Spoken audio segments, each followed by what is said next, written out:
In October of 2021, I watched 24 seconds into the early access trailer of Forgive Me Father when I saw the super shotgun fired.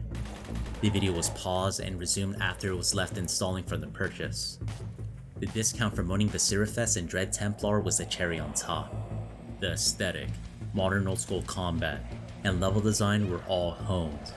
What was available felt part of a final game, not a work in progress. Everything about it felt gratifying and compelled to keep playing. But only the first quarter of levels were available. This was worth waiting for, to be played as a singular experience. So a personal commitment was made to skip all content updates in favor of the final release. A decision in retrospect, like my final opinion of the game, well made. In the old school vein, the story is merely a vehicle for the gunplay. Off to a good start. We are summoned by a cousin to our hometown who is concerned by strange happenings therein, to help him root out the cause. As we begin to note his absence at the meeting spot, the attention shifts out the door and into gameplay. It remains vague going forward.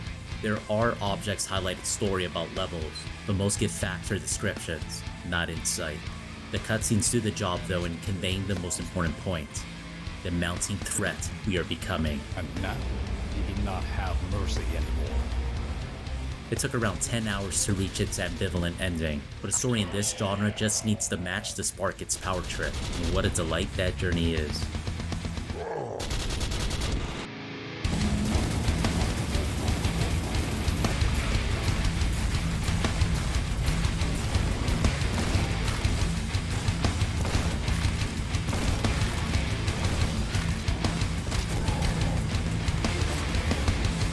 The weapons are lethal while feeling purposeful.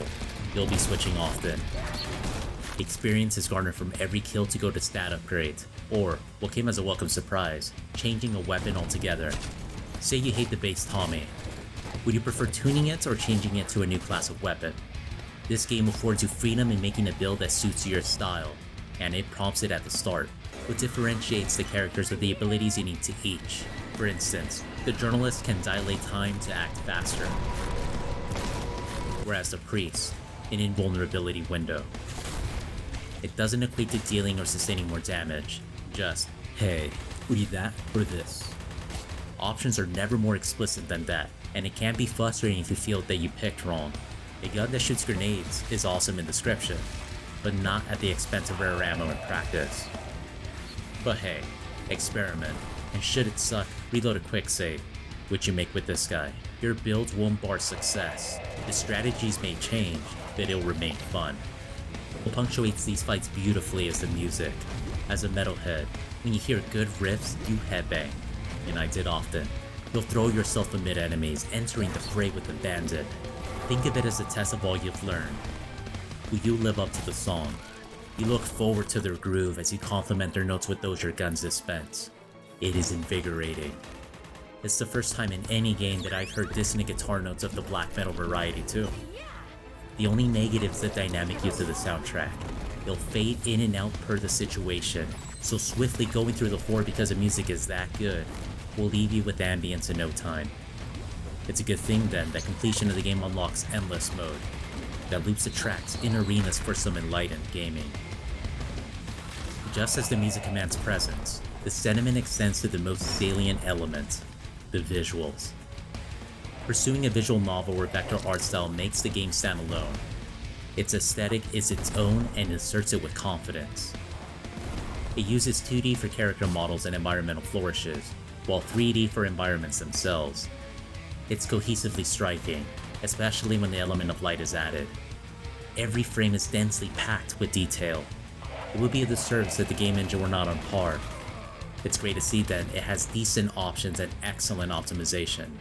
My 60 FPS ran 60, my 144, 144. Aside from a single late game level when an ability was used, I never took note of any jarring drops. I would sum it as consistent and smooth. Negatives are few, but what game is without its faults? The voice acting for one isn't too bad for the priest. Making progress. Go to hell and never come back. But for the journalist, man, her lines can be jarring. I'll kill you all! When the music has you full of adrenaline, leaning through, to hear utterances like, That doesn't feel that bad anymore. It deflates the moment. I never lowered the voice volume, but I gave it thought. When you reach the final port of the game, there's an abrupt difficulty spike. Out of nowhere, I became pressed for ammo for every gun. In one section, I barely managed victory from strategic play. My difficulty was set to hard, but the scenario was artificial. It made the win hollow. And this was that late game level with the FPS drop.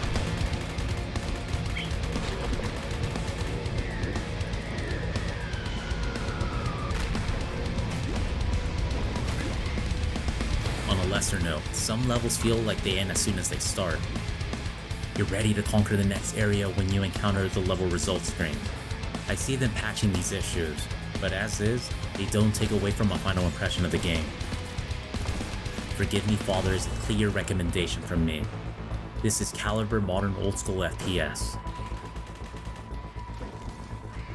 The story is there, giving way for the Lovecraftian theming.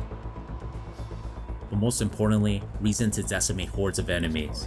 No weapons without purpose, and all are suited to the task, with an afforded freedom to adapt them like the character to you. They feel powerful and are accompanied by a soundtrack that parallels. You'll want to be surrounded by enemies. Lastly, the game engine is optimized, adding to the strong visual identity of the game. On hard, it took me around 10 hours to complete, so the duration is perfect. Something else that stands perfect is the price. The game currently sells for $20 US, which I think provides so much value in return. When it comes time to compile my list for games of the year, Forgive Me Father will make rank. It excels in the most critical area of gaming, being fun. Thanks for watching. It's always fun reviewing games like this. FPS is among my top genres, next to horror and STGs, or shmups. I'm glad that the standard set by the early access build in 2021 equable would be received now in 2022. Anyway, I want to thank you all for watching. As my refrain goes, if you enjoyed the video, please hit the like button. If you found potential in me and what I can produce, please subscribe. Or if you have any thoughts, please leave a comment. Again, thank you all, and have a good one.